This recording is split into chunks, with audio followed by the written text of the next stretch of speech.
Hello friends, welcome back to What Lies in the Sunday Telegraph, a weekly read-through of the Sunday Telegraph, Australia's number one selling newspaper, to see what Australia's stupid people want you to believe.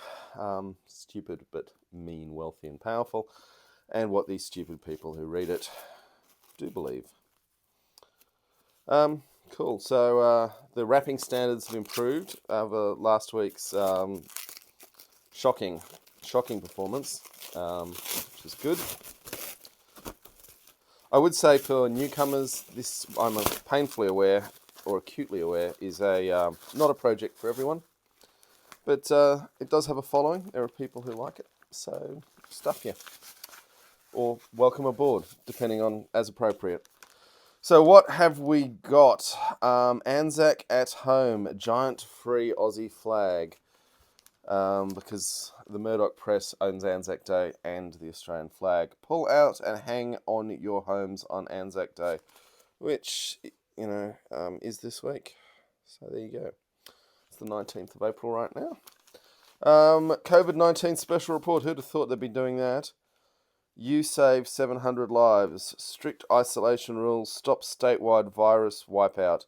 This is this kind of, should put a little mirror panel in there where you can see ourselves reflected. Right, Carl Uncut. I'll be a better dad this time. Morning TV wars gave me PTSD. It's tough being a celebrity, isn't it? I'll be a better dad this time. I promise my new wife. Oh, and also, the world's greatest self-publicist, Gary Jubelin, is launching his podcast, I Catch Killers. The night a robber was going to shoot me in the head. Page 8 to 9. A robber, huh? How to survive losing your job. A Westpac special report on page 102. Well, everything's going on in this paper, isn't it? Page 2, we have a big ad for Westpac. They say, Australia, we're here to help.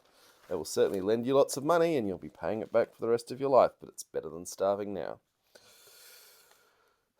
Blanche's health scare after losing Bob. You don't think you're going to get cancer now. Less than a year after the death of her soulmate, the former Prime Minister Bob Hawke, Blanche Delpouget, has been diagnosed with breast cancer. I'm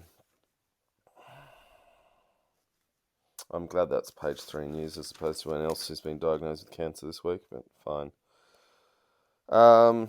Right, we have the news that syndicate ordered gang hit. A syndicate was suspected of ordering the murder of notorious underbelly gangster Carl Williams and only part paying for the hit. Wow. Stiffing a hitman is some ballsy business practice. You gotta give him that. Alright, so the syndicate's involved in the construction industry, they say. Big chance to buy a divorce house, and now we have divorce houses, do we? Sydney's property market is expected to be flooded with divorcing couples seeking a swift sale which will drive prices down. Splitting couples already account for close to 1 in 6 Aussie home sales each year. With couples forced to spend more time together during lockdown, relationships that are already showing cracks will be under more pressure. Real estate agents, ghoulishly, that's my editorialisation there, said they were expecting a rush of divorce houses coming onto the market similar to the one every January. Oh, this is after Christmas. Well, there's a little insight into human nature, isn't it? Now we turn to the most depressing part of the paper every week. More depressing than Peter Credlin's column, which is usually vile. Mick's Picks, which is the editor, Mick Carroll, picking the best things in his newspaper. They're normally not very good. So Body and Soul is asking, is your sex life normal? That and other questions about your bedroom habits. Oh, God. Men of Australia, I'm sorry you're going to be invigilated by your partners about your failure to keep to a sexual standard that's deemed suitable by the Sunday Telegraph. God. Welcome to Fantasy Island. So they're still trying to put the travel supplement together. That's it's up there with the sport, isn't it? What would you make sure was on your perfect beach getaway? Yeah. Be interesting to see how long they keep that going. I mean, it's just about the only thing funding the whole paper, so if that goes, it all goes. Right, the second best thing in this paper is Poor Man's Vogue Stella magazine, or Poor Woman's Vogue, I should say. Carl Stefanovic on his new life and love. It's a hell of an airbrushed photo of Carl. He looks about 30 years younger than he actually is. Oh, and they've got Marie Kondo in there for a perfect trifecta of misery. Marie Kondo on why you shouldn't mess with other people's mess. Physician. Heal thyself. Right, Kate Blanchett is in the TV Guide. She's got a new hit TV series, Mrs. America, in which she plays against type. Kate Blanchett, there you go. Olympians trade gold for the COVID frontline. Many elite sports people return to their emergency services job while they wait for Tokyo 2021. That's number 4. Number 5, Sydney's biggest hoarders and how we clean them up. Picking on people with mental illness. Good work. Love in quarantine. Even without weddings, romance is blooming in isolation. But Gary Jubilin's only the 7th best thing in the paper, and Lord knows there's some filler up ahead of that. And the greatest Australian hero, Chris Hemsworth, gives his new superhuman role a distinct flavour of home. I look forward to seeing what that's going to be. And Money Savers HQ Westpac special report, what to do when you find yourself out of a job. Borrow more money. Page 5. Work to begin on missing road link. Work is set to begin within weeks on one of Sydney's long-awaited road and park projects, with the state government inviting tenders to construct the $2.6 billion M6 motorway. Tyrrell mother on shoplifting charge. The biological mother of missing toddler William Tyrrell has been charged with shoplifting and assault following an incident at a shopping centre in Sydney's northwest. This isn't Ride. Nurse's death. Police are investigating the death of a highly respected mental health nurse at a Sydney hospital. The 49-year-old nurse educator died on Friday morning after what's believed to be a health episode. Cocaine Cassie, of course, out on parole in Colombia. Drug smuggler Cocaine Cassie Sainsbury became engaged in a Colombian prison after her jail lover brought 2 rings on a heart-shaped pillow into her cell. So she's on 60 Minutes tonight. So she's engaged to her fellow female inmate. Okay, that's an exciting page of news. Right, Anzac 2020, show us your spirit. This is the you must use your Telegraph Australian flag to show you that you love your country. And if you don't have it, you're a bad person. Annika Smethurst is covering Sharon Bown, who's doing the Anzac Day National Address. Ex-ADF nurse. Probably a good time to do that. 2 pages of Gary Jubilee and I Catch Killers. Well, you did before you failed to follow the rules of evidence. Cops to hock assets of public enemy number 1. He was Australia's crime don who pioneered the use of encrypted phones and messaging to organise huge international drug importations. But in a bid to get in touch with New South Wales public enemy number 1, Joseph Hakan Ayik, law enforcement is trying a more traditional method, newspaper advertising. The Comanchero Bikie Club and Triad crime gang associate has been at the top of Australia's most wanted list since he skipped the country while wanted over a $230 million heroin importation a decade ago. Ayik, nicknamed Hux, has managed to evade authorities on at least 3 occasions in Europe, and police believe he is still heavily involved in the international drug trafficking market. So apparently he owes the state of New South Wales $4 million, and his assets, including car park spaces in Pyrmont, a Harley-Davidson, and shares, will be sold off.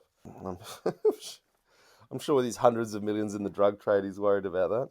Apparently 99% of the fries sold at McDonald's are made in Australia, compared to 75% of the ingredients in chicken nuggets. More than 80% of the ingredients used to make a Big Mac is sourced locally. I honestly wonder what part of a Big Mac you can't source locally. I mean, I don't know, you want imported sesame seeds because they're cheaper or some garbage. So major transport projects will be fast-tracked to resuscitate the economy and get people working. I thought they were already doing this all as fast as they could. I want to be the infrastructure prime minister, congestion buster. We've got a full page ad on page 12 from the Australian government that financial assistance is now available to support individuals, households and businesses. This is the JobKeeper payment and a doubling of income support. I'm hearing nasty stories about people being asked to cough up $600 each week from their employers if they want to get JobKeeper. Bike shop trip leads to police spit spat. Ava Benny Morrison tells us a quick run to the shops on an unlicensed bike, so a motorbike, left 1 man in custody after he allegedly spat and coughed at police officers. You know, people who spit at people are pretty repulsive in general, and if they, this means they really get cracked down on this time, I got other things to worry about. Cough fines to protect workers, shop staff included. Every single worker in New South Wales will be protected from abuse with a $5,000 on-the-spot fine to apply to anyone who coughs or spits on those travelling to and from their job or at work. There we go. Snowflake's chance in hell. PM's Corona app develops a glitch. Scott Morrison has been dealt a blow with members' own government questioning plans for a COVID-19 contact tracing app. This is the Libertarians taking over, forcing him to reassure nervous colleagues it won't be mandatory. I imagine they'll simply say if you want to enter a lot of public spaces, you have to have the app and it has to say your status is good. And at the moment, with no incentive, I'm unlikely to install the app, but if it's going to let me do things I can't otherwise do in this time of restriction, yeah, then I'll sign up. 10 things we must know with coronavirus. They're still banging about Ruby Princess. Still talking about hunt for the cure. Now, let's, again, apply the power of critical thinking, the purpose of this exercise. If someone is referring to might, could, wish, hope, it means best will in the world. They got nothing. Nothing solid. Maybe they do have something, but there's a lot of terrible reporting going on in the media of every expert and institute and research facility that, there's a lot of places working on this COVID stuff, and good. But just because they hope that they'll be producing 1 million vaccines by the end of the year following their research path is largely meaningless. So they're saying as they should that we're looking at least another 4 weeks of restrictions, and then it's going to be a hell of an argument. Right, Linda Silmalis is talking about the 700 lives saved by the lockdown measures. Delta Goodrem is one of a host of stars performing part of the online Global Citizen concert today. Delta's going to showcase her music and her Sydney lounge room to the world, because Delta's lounge room is totally representative of everyone else in Sydney's. Death at aged care residence. A resident in an aged care home in Western Sydney has died from coronavirus. So this is Anglicare's Newmarch House. Page of Harvey Norman. Bathroom fittings. The wife is really giving you a lot of hassle. Forced to leave the children behind. Australian couples will be forced to leave their surrogate babies in orphanages or the care of nannies for months because of the worldwide travel bans. Oh, that couldn't happen to nicer people, could it? With the Aussie couples race to be at their baby's birth. Not really their baby, is it? I mean, I guess possession is 9/10 of the law. Consulates are on call to get the Ruby Princess crew members home. Right, yeah, British and Canadian consular officials have been involved. When they talk about the Ruby Princess crew, yeah, there's a lot of Filipinos on terrible wages, but there are also a lot of young British, Canadian, Americans who take jobs on these things. Jesus. So it's a sort of a 2-page infographic. It's the most hideous piece of utterly impenetrable non-design you're ever going to see. Right, there are extra flu shots on the way. Supermarket staff need to be randomly tested. Oh, yeah. They scare me even being near them. All those people coughing on them, one by one. Virgin CEO Paul Scurra says we won't let Qantas monopolise our skies. I love this. Australia will retain 2 domestic airlines even if Virgin goes under, with the federal government determined to avoid a Qantas monopoly that could see the return of $1,000 flights to Melbourne. So you're saying that unless there's competition, Qantas will act badly. Why are we allowing Qantas to exist in this way? 300,000 Aussies home, but more still stranded. Oh, great. I wonder how many of them are bringing the plague. I normally have a lot of sympathy for travellers in distress, but there was an unprecedented warning saying all Australians should return home immediately when they had plenty of time to come home, and the ones who didn't listen to it, I would have thought should be made their own decisions. Treat them like grown-ups. Over there. Love amid the lockdown is still catching. Jane Hanson tells us that a wedding proposal is always an intimate moment for two, but the virus lockdown has meant couples have had to get creative. Love will always find a way. People will always break the rules if they think it's important to them. Big boost to business. Small and medium-sized business will get another $14 million in help from the state government. 14 million. I mean, I get that all these little packages are good things, and it's great that the government's doing it, but I don't even know why they bother getting reported on. Little story here that I saw the media release, so I know where this has come from. Millions of litres of glorious tap beer that would otherwise go to waste is being bottled by pubs and sold as takeaway. Brewing giant Lion Nathan's dispatched more than 10,000 growlers to hundreds of pubs around New South Wales so the beer can be sold on to customers. I've got to say, a 1.25 litre bottle is not a growler in my book, it's more a tweeter. Since pubs were closed to stop the spread of COVID-19, drinkers have been denied the freshness of tap beer, which isn't going to be that fresh, which has a lot less preservatives and additives than bottled beer.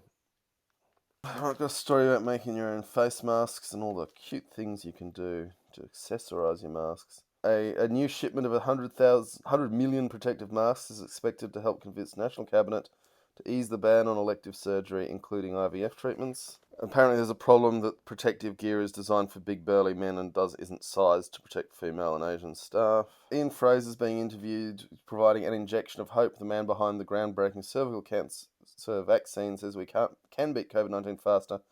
I thought Ian Fraser was being pretty pessimistic on that, but he's saying 18 months here, which is don't expect a miracle, just a very fast effort. 18 months. Whew. You're gonna need your tracking app, aren't you? So we found Olympians who are back working in healthcare. I'm glad the Olympic movement's able to hunt down these useful media assets. So now we're picking on the hoarders. I mean, everyone always loves. I mean, neighbours hate having a hoarder next to them or near them. There's some shocking ones in my neighbourhood, I can tell you. It does make for good media, and you get a lot of clicks, and everyone wants to gawk.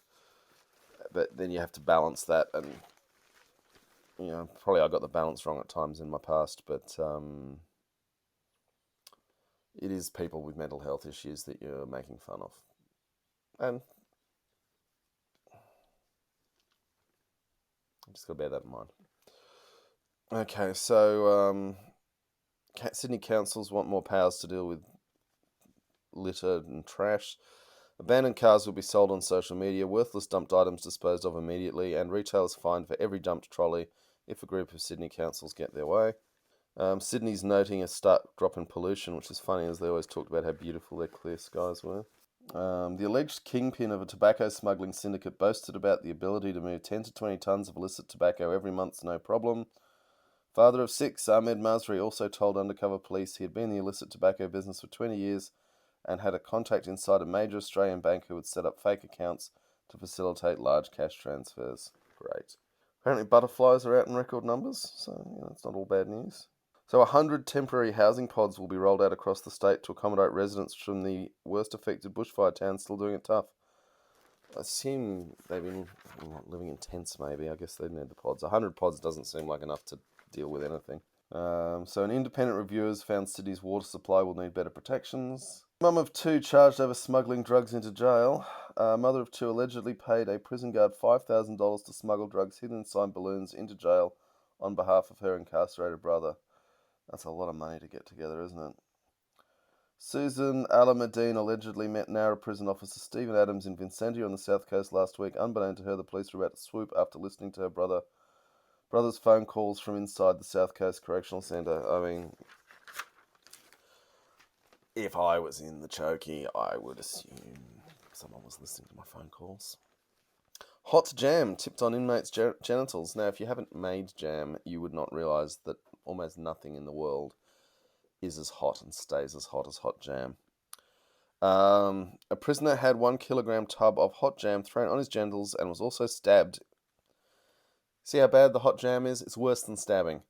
In a serious assault in jail, officers have revealed. The Sunday Telegraph has been told the assault was in retaliation to the prisoner assaulting his 2-year-old stepson. A 1 kilogram bucket of jam heated up in the microwave and thrown over his genitalia. It's the worst assault some staff have ever seen. It was allegedly over him assaulting his 2-year-old stepson. Chip box paper cuts nearly kill worker. A mum almost died after small cuts on her fingers from unpacking boxes of chips at her supermarket job caused a staph infection which led to 2 open heart surgeries. Alright, the sport pages still exist. Apparently Peter Vlandis has a heritage to thrive in a crisis. We're just filleting Peter Vlandis for a few pages, aren't we? Yeah, so we can still spend pages and pages talking about rugby league even when there's no rugby league to talk about. Can you imagine heading into your essential job at News Corp HQ to write some more stuff about how football players are feeling? So the travel section's still going. Still promoting cruises. That must be some long-term contracts that no one can get out of. Body and soul, is your sex life normal? There's more human misery packed into a couple of pages than anyone can rightfully dream of.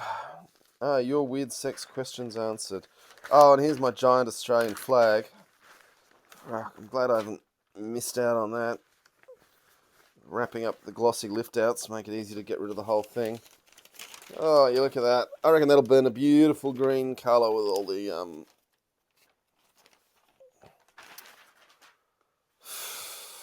copper in that.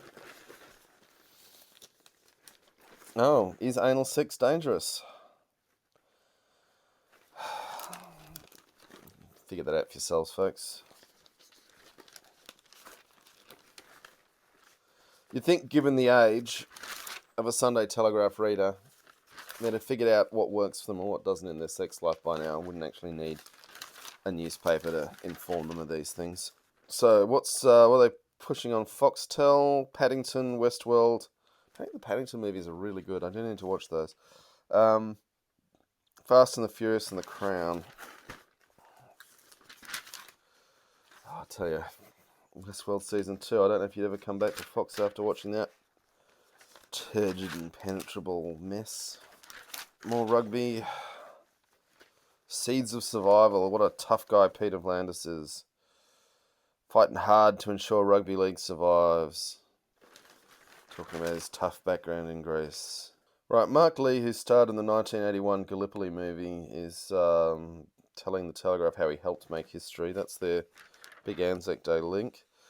Duncan Lay is telling us how the 1917 movie is doing its bit. And now we get the source, political gossip with Annika Smethurst and Linda Silmarlis. We've lost someone. Can't even remember their names now. It's like something out of 1984. They're just gone. Cruising for an audit bruising, a dinner cruise at industry rates and funding for events with low economic and community benefit. Just the sort of thing that sparks the attention of the New South Wales Audit Office. In a scathing report quietly tabled in New South Wales Parliament last week, the government watchdog did not hold back in suggesting the Tourism Department perhaps be a little more transparent in some of its wheelings and dealings. Oh, yeah. Oh, someone's giving someone chocolates, and that's the best thing they've got for gossip. Sell, so celebrity real estate, better than the average real estate because it's got famous people in it.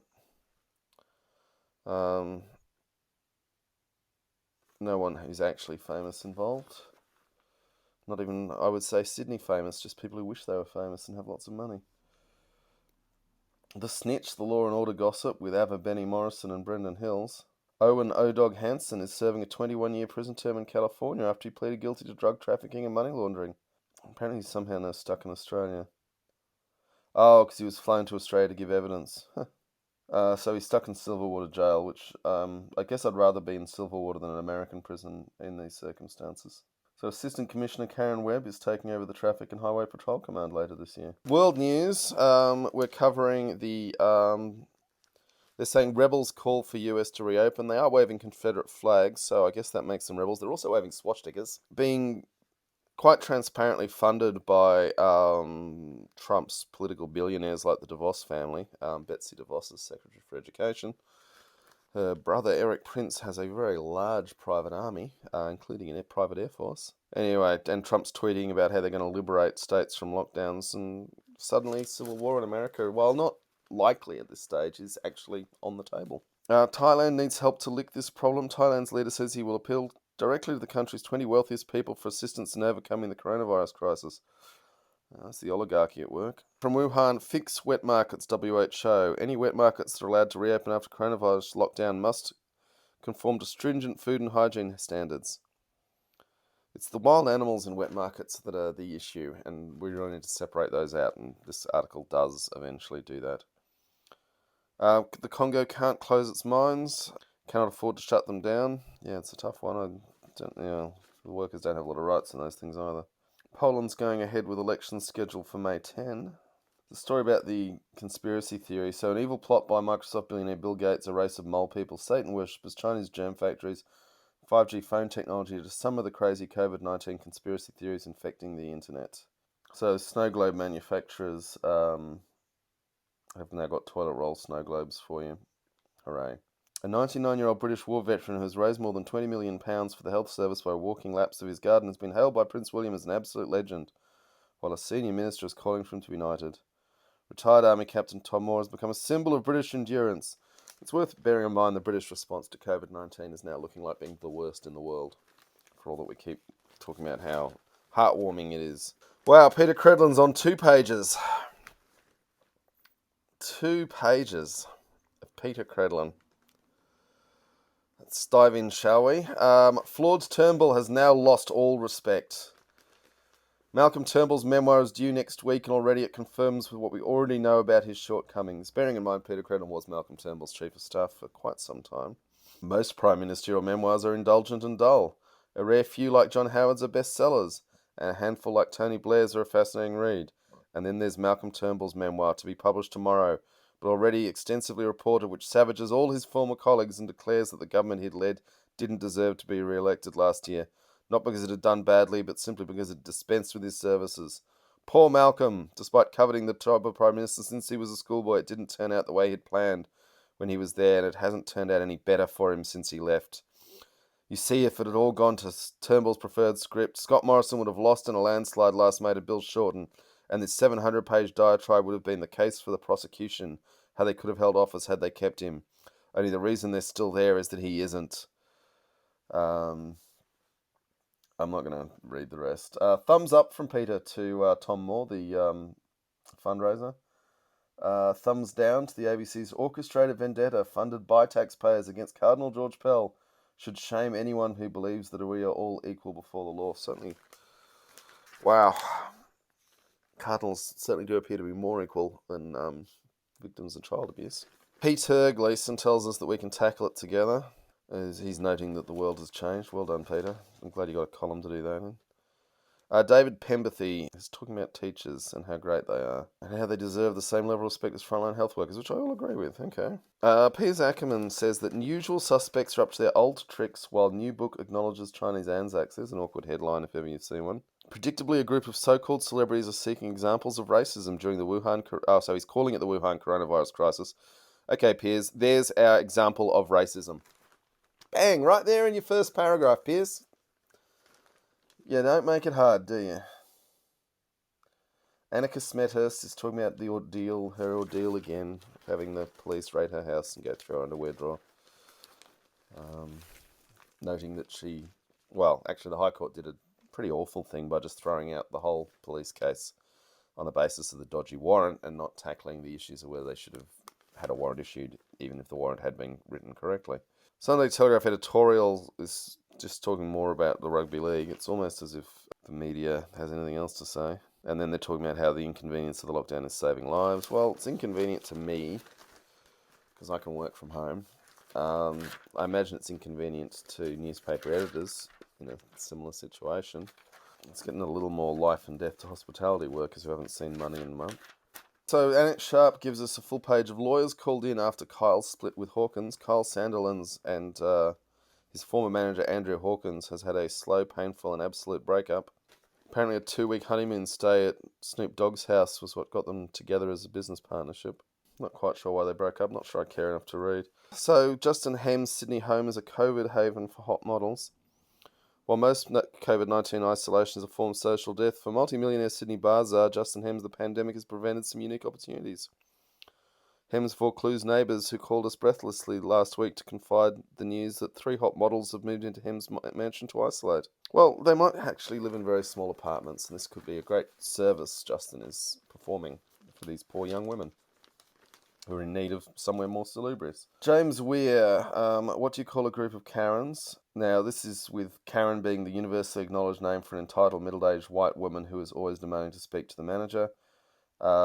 James suggests it should be a value pack of Karens, or perhaps a tsunami, a vicious of Karens, or a spite of Karens, a shrill of Karens, or a rage of Karens.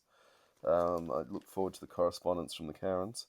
All right, Chris Hemsworth has made a fitness app for free, so you can sign up to Chris Hemsworth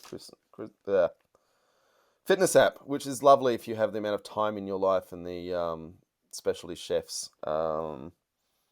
Which is, I guess if you gave me more time, I probably wouldn't do more exercise, but I value my excuse. So model Monica Clark is stuck in New York. She's out of work with time on her hands, so the guest beauty is making the most of her time by delivering meals to nurses and doctors. Okay, that's nice. Great. Takeaway suckling pig flies out the door. Millions of Sydneysiders might be in isolation, however, it seems they aren't skimping on their favourite luxuries. Yeah, the really upmarket restaurants like Icebergs and Catalina are doing really nice home delivery meals, which is great. So Erin Molan has split with Sean Ogilvie, for anyone following that one. Michael Clarke has moved back into his marital home, so he's cohabiting with his ex-wife. Hibernation, a throwback to a time when we were all good neighbours, so apparently Angela Mollard's watching classic Neighbours. Duncan Lay opines that Meghan Markle risks looking like a Stephen King horror story. Then we've got some restaurants offering nice things for takeaway, although I reckon the presentation is not what you're going to get in your little plastic tub. Health Hacker says, no gym, no problem, you can work out at home. Who'd have thought? Cure for the Blues. So Book Club is, I don't know, looks crap. Right, Kerry Parnell notes the lockdown leaders, celebrities and business figures sharing their vast fortunes during the COVID-19 crisis. 1.6 million, I think is just $1 million American, which is why they keep using this number. Blake Lively and Ryan Reynolds have given 1.6 million. George and Amal Clooney. Lady Gaga, Roger Federer, Pink, Kylie Jenner and Kim Kardashian. Leonardo DiCaprio, Oprah Winfrey. U2 have donated 17 million. I don't know why they're not top of the pack. Elton John, Angelina Jolie, Rihanna, Cardi B, Captain Tom Moore. That's the British veteran. Oh, some billionaires have opened their wallets too. Twitter's Jack Dorsey has made the standard 1.6 billion, $1 billion. Right. Jeff Bezos is given less than that, even though he's got more. Gina Reinhardt has given 6 million to the Royal Flying Doctor Service, which does, do a lot of healthcare for her financial interests. A fantastic way to home learn. Being creative helps to cure boredom. Oh, sure. Make parents dress up with finger puppets. Love Wedding Repeat gets 2 stars. Tiger Tail gets 3 stars. Visible Man gets 3 stars. So Chris Hemsworth's big new action film is on Netflix this week, in which he plays a damaged mercenary. And it takes us to the back page, which is more Chris Hemsworth. Aussie royalty Chris Hemsworth has gone out of his way to make sure Australia has its very own action hero. Good on you, Chris. Doesn't he look the business there? Rawr. Okay, folks. So patriotism. Thank you for watching all the way through. We will be back next week, and do please like, share, subscribe, and tell your friends, because that's what keeps this weird little endeavour going. Talk to you soon.